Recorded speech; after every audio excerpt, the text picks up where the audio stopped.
গাজীপুরের জয়দেবপুরে ট্রেন দুর্ঘটনার 2 ঘণ্টা পর এক লাইনে রেল চলাচল শুরু হয়েছে। দর্শক, এই বিষয়ে আরো বিস্তারিত জানাতে আমাদের সঙ্গে যোগ দিচ্ছেন রফিকুল ইসলাম খান।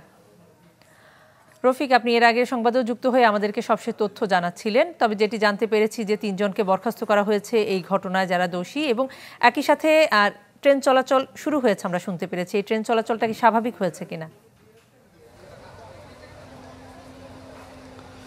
কণা, দেখুন 11টা থেকে প্রায় 1টা পর্যন্ত কিন্তু ট্রেন চলাচল বন্ধ ছিল এবং বিভিন্ন স্টেশনে কিন্তু ট্রেন আটকা পড়ে গিয়েছে। তো সেই ট্রেনগুলো মূলত এক লেন দিয়ে চলাচল করছে, যে কারণে এখন পর্যন্ত কিন্তু যে রেল চলাচল স্বাভাবিক সেটি হয়নি।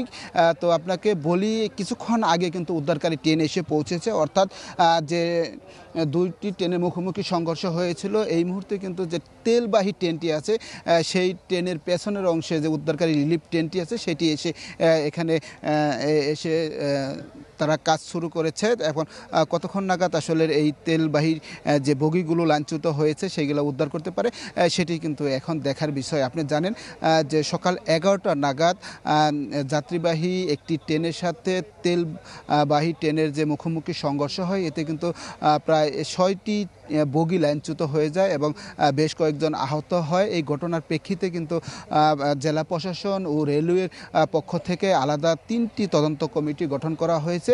ইতিমধ্যে 3 জনকে, রেলওয়ে মাস্টার সহ 3 জনকে কিন্তু সাময়িক বরখাস্ত করা হয়েছে।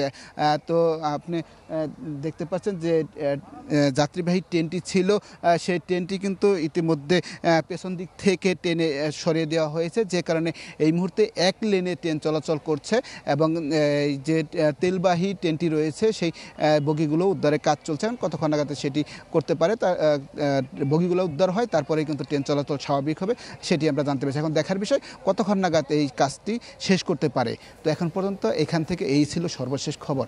কণা। রফিক, আপনাকে ধন্যবাদ।